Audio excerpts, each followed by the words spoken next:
Hello, and thank you for joining me. If you're here live, you can, of course, comment or ask questions. And even after the event, you can still put in your comments below. I always enjoy hearing from you. Now, I've told some of you that I'm going to do a TEDx talk very soon. And I was asked to do this talk because I've got some ideas on our identity and how we are looking for our identity in really the totally wrong place. And to make this a bit more tangible for you, a bit more understandable, I'll just take you through what led me to this realization and how it has played out in my life. So if you know this story already, just bear with me and you can just comment or tell me what you think of it below if you want to.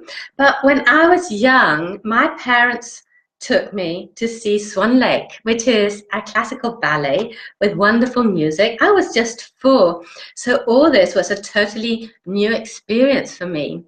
And well, I just loved seeing all those beautiful women dance across the stage in frills, and everything was just like beautiful. And at some point, there was this sound emanating from the orchestra pit, and it was the harp, the instrument, the harp.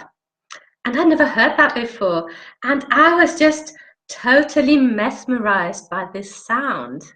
I'd never heard it before. In fact, I'd never seen a whole show like that before. So can you imagine the impact it had on me? All this beauty, all this perfection. I just totally adored it, right? So I formed this idea in my little brain that if only I could play the harp, I would be able to access this beauty. And if I did so, maybe my parents would love me. And I know this sounds a bit crude, but think of it. Most of us in our lives have these thoughts at some point where we think there's something we have to do. There's something we have to be worthy of this love. And this is where I think we go wrong, because we are looking for this artificial identity, which I call a label. We're looking for this role that will make us worthy, where in fact we are worthy and good enough just as we are. So let me explain this a bit further. When I was, well, I heard the harp for the first time when I was 4, and I formed the idea that I wanted to play the harp, right? So this took me on through a lot of things, on to music college in London. And I was born in Denmark, so going to London was like immigrating to a new country where they all spoke English, and I didn't, or very badly, right? So I was in this totally new environment, and I had to play the harp. And I found out that, wow, I really had to learn how to fit in. Hello, Bunny. Nice to see you here. So I devoted my time, effort, and energy to trying to fit in, right? I had to fit in with all the other music students, so I had to play really well. I had to fit in through being like them, I thought. I had to learn to speak English. Not just speak English, but speak English like them. So do you see how my constant efforts were to be able to fit in? But I went on to go on the stage and play music for a long, long part of my life. I enjoyed it, obviously, but I got more and more insecure about it because I thought, who am I really behind this harp? Because it was all very easy to have that beautiful instrument. I don't know whether you can see what a harp looks like, but it's a very beautiful instrument and it's got a very lovely sound. So most people love it, don't they? And I was sitting there behind my harp playing all this beautiful music, and obviously people were loving it. But I was starting to think, well, is it me that they're loving, or is it the harp? Sounds crazy, doesn't it? But I just wasn't sure exactly why it was that they loved it or loved me. So I had to go on this whole quest, right? I had to find out who it was that I was. Um, I thought, okay, so you need to do something differently. You need to have some time and space to do so. So I became a school teacher. And I don't know if there are any school teachers here, but if there are, I'm sure that you will agree with me that you cannot be fake in front of children, can you? Maybe you've got children of your own and you've tried to sort of play a role in front of them or not be sincere. And I think you'd agree with me when I say that they are the first ones to call you out, right? So these lovely children just wouldn't have it. They wouldn't have it that I was playing the role of the school teacher. In order to connect with them, I had to leave this role of teacher, which was a protection for me, wasn't it? Because I felt that if I was living up to being the teacher, if I was playing the role, if I was following the blueprint of the behavior I had to adopt to be a school teacher, well, then everything would be okay, wouldn't it? But it wasn't. It was far from okay. It was dreadful, actually, because they couldn't accept me, could they? And they were right not to, because I was just, I don't know, I was just a facade. I was a mask. And the person behind, I never let them see that, right? So I worked out that there was a missing link here. There was something preventing me from connecting with all these lovely children. And children are usually lovely, even if they're shouting and screaming and even if they're playing up, aren't they? Because that's just their way of protesting. And when they protest, it's because something is wrong. And they were totally right. I was totally wrong. So I had to figure out, well, how can I how can I align myself with something that they can adhere to?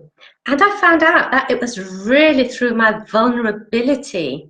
It was really through exposing myself, which was taking a humongous risk.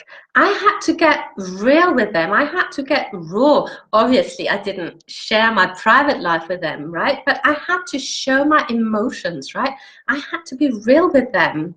I mean, not anything inappropriate, but I couldn't play a role anymore, right? So I had to tell them about my feelings. So when some of them was, or one of them was being rude to me, I had to tell him or her, well, when you talk to me like that, this is how I feel.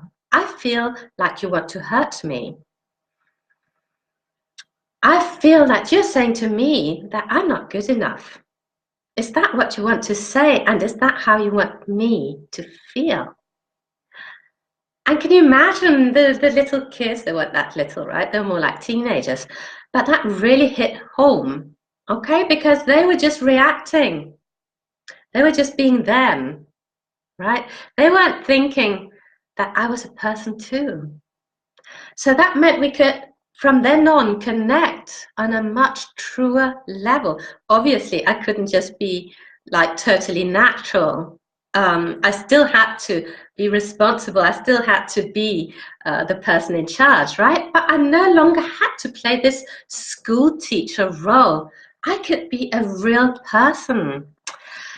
So that changed our whole relationship. And I say our relationship, obviously I changed classes, I changed schools a lot of time, right? But this was a whole journey for me to discovery of who it was that I really was. And you know what? At the end of that journey, I came out so much stronger because I no longer needed to protect myself. I no longer needed the shield because those kids had taught me that being me was exactly good enough. In fact, that was exactly what was required. And that was the only way that I would be acceptable to them. So can you see the enormous relief that this was to me? The idea that I just had to be me. And that was good enough. I didn't need to hide behind my heart. I didn't need to hide behind a role or a label. I could just be me. So that got me thinking that lots of people, I mean, you might not be hiding behind a heart, you might not be hiding behind the role of a school teacher. But maybe in your life, you are taking on some sort of role or label. So maybe you're saying to yourself, I'm really good at playing the harp or playing the piano. I'm really good at being efficient, right? I can make a meal in no time. I can do this, I can do that. So you define yourself positively and perhaps also a bit negatively. But it doesn't really matter whether you define yourself positively or negatively, right? Yeah, lovely, Bonnie. Yes, being me is good enough, indeed. And you are so much more than good enough. You're fabulous, right? So whether we take on a positive label or a negative label doesn't really matter because it's a label. And what does a label do to you? It obliges you to do certain things, right? It takes away your freedom to act. Because if you're taking on the label of the hardworking employee, well, then you have to conform to that idea, don't you? You can't just not take work home with you, can you? You can't just ring up the office and say, I'm not coming in today because I prefer going to the beach or whatever it is, right? You can't do those things if you identify with a label. If you identify with being the perfect parent, well, there's no way that you can put your needs first, is there? There's no way that you can tell your kids, right, you are going to play on your own for 1 hour and I will not be disturbed because I need some time for me, right? I need some time to talk to my friends. I need some time to journal. I need to go out and walk barefoot in the mud or whatever it is you want to do. You really can't do that if you feel that there's something you have to conform to, right? So we get into these situations and it's not just me, is it? It's not just you. It's pretty much most of us, right? We get into this place where we are just a whole bunch of conforming, right? We're just trying to do our best, right? Does that bring up anything for you? I'm just doing my best. And can you see how you don't always succeed? And you might not be succeeding because this role that you've started identifying with, if it's positive or negative, it doesn't really matter. It closes you up in something that can get to feel like a straitjacket, right? And often we don't play a role everywhere in our lives, but sometimes we choose different areas of our lives where we get into this role playing, and it can be really hard to get out of. Not because people around us wouldn't accept it, maybe they would, maybe they wouldn't, but because we find it difficult to accept the idea that we don't need this identification. We can sometimes be the hardworking employee where we give it everything we've got. And we can also be the dutiful, the good employee who says, sorry, no, I can't work this weekend because I've got so much other stuff I want to do. I've got people to meet.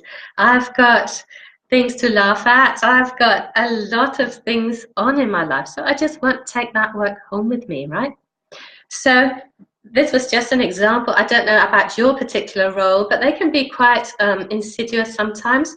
And it's when you feel you have to conform, when you feel you can't just react as the lovely person you are, when you feel that there's something you have to do, well, then that is when you are playing a role. Because we were put here in this world to be joyful. I'm sure you would agree with me on that. I mean, who wouldn't? Who thinks we've been put here to suffer a lot? I mean, I don't think so. And I don't think, I mean, often you say that these religions say, well, we must suffer in life. But I don't think that is really the true message of our major religions on this planet. I think it's a misunderstanding. I think we were put here to enjoy life, right? So we always have to keep this in mind. When we get into this strife and struggle, it is because we're off course. We're not on course, we are off course, right? We get into this idea that it has to be difficult, whereas it doesn't. If you feel it has to be difficult, it's because you are identifying with something that is not true, right? Because you can just be you and enjoy it and have life fold out perfectly for you. There's no need to go into this idea of having life being difficult. So my idea is that you follow your joy. You only do things that make you joyful, right? So I know you'll say, well, I have to do the washing up still, or I have to do this, I have to do that. Yeah, well, maybe you have to do the washing up. I mean, maybe you've got a dishwasher. Maybe it's a silly example, but what can I say? I have to wash my clothes. Well, maybe you feel you have to wash your clothes, but maybe there are different ways of going about it, right? Maybe you don't have to go into the suffering to do it. Maybe there's a joyful way of doing it. So what I like for us to do is to tap in to this joy, where of course we're not joyful at all times, because our friends can die, our pets can die, we can get fired, lots of things can happen, right? But we can have this, what I call background noise of happiness, of joy in life, right? We don't have to have a background noise of strife and struggle. We can have the happiness bit. So that means we always, always, always have to go where our joy leads us. That is, our feelings are a barometer of how well we are on course. We are on course when we are feeling happy, right? So something bad can just have happened, but it doesn't change you fundamentally. You will get back to your happiness level, right? So this is when we are on course. Or if you're doing the purpose tracker with me, this is when you are on purpose. You are joyful. You are enjoying life, and everything is easy because you are creating. You are living your life. You're creating all this out of joy. And if you're creating it out of joy, you are joyful. And this is where you do your best work. Because as I sometimes say, you can't imagine a work of art being done out of duty, can you? I mean, you can't imagine Rembrandt going, oh, well, I have to create yet another masterpiece this afternoon. Can you, right? An artist is somebody who shares with joy. Otherwise, I don't think we'll be moved by his work of art, right? Hi, Carrie. Nice to see you here. So, okay, so define yourself through, okay, a role. It's really, okay. I had, Bonnie said something too, but I think I've lost you. Can't see that. Oh, here you are. Yes, doing your best is good enough. A great principle to practice, yeah. Takes a lot of stress away. I love your example about work. Playing a role, yeah. Label. Okay, I can yes you, yeah. Do things that make us joyful. That is really, to me, what is the meaning of life, right? Think of it. At the end of life, are you going to think, oh, I really got all that washing done and my kitchen floor was always clean? Well, maybe not, right? You might be thinking a lot of other things. Maybe you would have some more meaningful things to look back on, right? Just a joke. But so can you see how following our joy is really our ticket to being ourselves? So when we are being ourselves, we are being what's called also authentic. And this is when we can communicate authentically with people. If you remember my story about being a school teacher and having to relate to these children, well, the communication had to be authentic, because children will be authentic with you unless you teach them otherwise, won't they? So if you can be authentic back, this is when you really get to connect, and that is when you really get to meet the other person opposite you. I know that some of you have got relationship problems, and can I just say one tiny word on that? If you are in a relationship, I'm sure you are in that relationship because you love the other person, your husband, your boyfriend, your wife, whatever you want to call them. You love them, but sometimes we lose sight of this, don't we? We go into everything that we think is wrong. And this is really not being us at all. It is our ego talking. It is not us. So let me explain that. We have got an ego, right? And we have got an authentic self, which is the awareness behind the ego.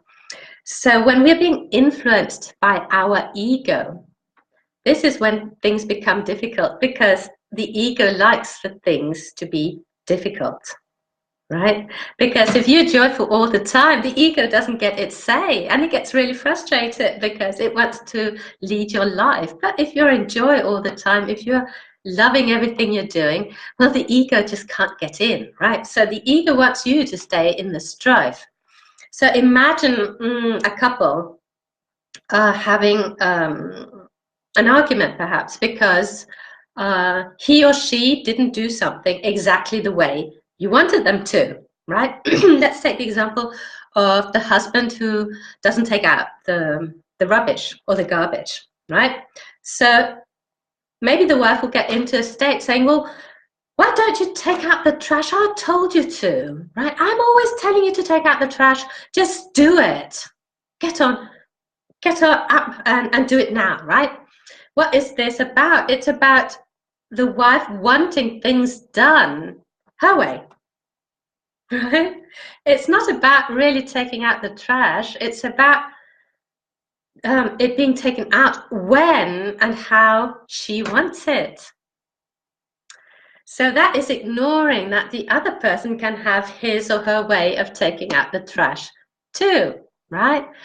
It's about understanding that the other person might not feel it necessary to take it out now, but would take it out later, or any other sort of different angle you could find on that. It could be about having a mess in the house, not being tidy. Why don't you ever tidy up? Well, maybe that person has just got a different set point of messiness or tidiness, right? And if we feel the need to change them in any way, it's really not about them. It's about us. It's about us wanting the other person to conform to what we expect, to what we want, right? So this is also something we go into in my program, my online program, The Art of Being Me, and we are starting in just a few days. So if you want to join us, it's really, really time you get over there and sign up if you want to be with us right from the beginning. And can I just talk to you very briefly about this program, because I know that some of you can't imagine what it's like. It's 2 online coaching sessions in a group per month, plus 1 individual session. So why did I build it up like that? It's because there's some things we can hear collectively, but to implement them, it's really, really good to have that individual contact where I can help you tweak things into fitting in with you and with your life, right? So we're going to start off right next week with looking into all these labels we've been taking on, right? Because as I said, when we take on labels, it is really buying into this idea that without the labels, we are good enough. We are worthy of the love that we deserve and that everybody is craving, right? We don't need to do anything. We don't need to be anything. We don't need to have anything. We are worthy just as we are. So we're taking off these labels. First of all, we're identifying them, right? So we know what we're talking about, and then taking them off. And then we go into the stories we tell about ourselves, the stories we've invented, basically. We've invented a lot of stories about ourselves that are just not true. And I've got so many examples of them here, but I can see I've been talking for a long time, so I might not go into all these examples of the stories we invent about ourselves, about our circumstances, about people around us. We just get clear on them, so we don't have to buy into them. We can move on to something so much more worth it. And this is, for instance, our values, because if we're living authentic lives, well, then we are adhering and we are living out our authentic values. These are values that are present everywhere in our lives when we are on purpose, when we are being authentically ourselves. We can't avoid it. Our values are everywhere. Sometimes we suppress our values to be able to fit in so that we conform. So we have a very, very good look at these sorry, values. We also go into expectations, having a look at what are your expectations and how are they setting you up for certainty of disappointments. Because when you have expectations, well, you could have them met, but then you could also not have them met, right? And it's so much more fun not to have the expectations and just open up to possibility. So we drop all the expectations, right? And we buy into something so much more fun. What do? We have a look at the pain body. The pain body is an expression that I'm borrowing from Eckhart Tolle, you might know. The pain body is how we've been hurt in our lives, right? So we've been hurt in our lives. We all have, right? Nobody has not been hurt. I mean, I don't think that exists. So being hurt, feeling pain is part of life on earth, isn't it? And this pain triggers us. It triggers into some self-defense mechanisms that are not really always revealing the best of ourselves, right? So we have a look at what these self-defense mechanisms are so that we recognize them when they're happening. When we recognize them in the moment, we can stop ourselves from reacting in that self-defense mechanism way, and we can choose something much more appropriate and happiness inducing. What else do we do? Yeah, we have a look at ego. And I don't know whether you're familiar with ego. This is a bit spiritual, right? We're part ego and we're part what you could call soul or spirit or authentic you or whatever you want to call it. And we sometimes let the ego take over, don't we? And by ego, I mean everything that you're not, right? So it's anti-you, or this ego, and it's the ego that's really into reminding you that life is difficult at all times. So we really have a look at our egos, we learn to identify it, and then we learn how to choose something much more fun. So obviously self-love is a big part of this. Vulnerability is a big part, and that brings me on to the conclusion of what I said at the beginning. Once you're vulnerable, once you're able to be vulnerable with people the way I was with my little pupils, they told me I was good enough as I was, right? So once you know that you're good enough as you are, it takes away all this vulnerability, because you can't be hurt, can you? Because you are good enough as you are. So this gives him tremendous power and strength. And this is how I get on with every day of my life. It is knowing that I'm good enough as I am. This has been taught to me by many, many people, not least of all these little children who are totally authentic with me, right? So I know that I'm good enough. Nothing can hurt me. Nothing you can say, nothing you can do to me can hurt me, because I'm good enough, right? So at the end of this program, you will have a lot of morning routines, evening routines, a lot of exercises to do. You will have a roadmap that will keep you on track one of the essential parts of this roadmap is your emergency kit. We'll be putting together an emergency kit for when you get out into those situations where your happiness just seems to dwindle away, where your joy leaves you. We will have then this emergency kit to bring you back into the joy and the happiness so that you won't be left out there with a feeling of not being good enough, right? So please have a look. I put up a link, I think. Otherwise, just get back to me. The whole course takes 6 months. It's called The Art of Being Me, because at the end, you will know who you are and you will want to be you in all situations. You will no longer be wanting to compromise yourself because you will know that you're good enough. So the whole course, 6-month course, is $799. Or you can pay in 6 installments of $149. Or if you want it in pounds it's £596 for the whole course. Or in euros, it's 679 euros for the whole course. And we can split that into 6 payments if that feels more comfortable to you. I can also give you a money back guarantee if after 2 months you're not satisfied with it.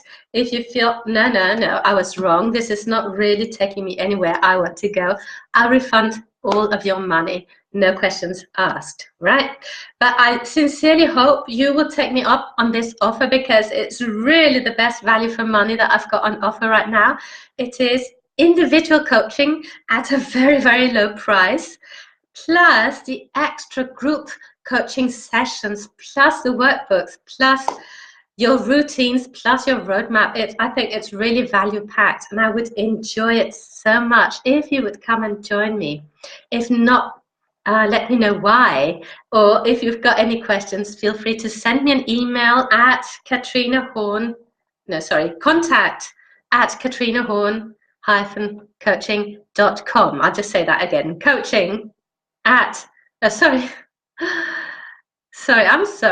it is contact@katrinehorn-coaching.com.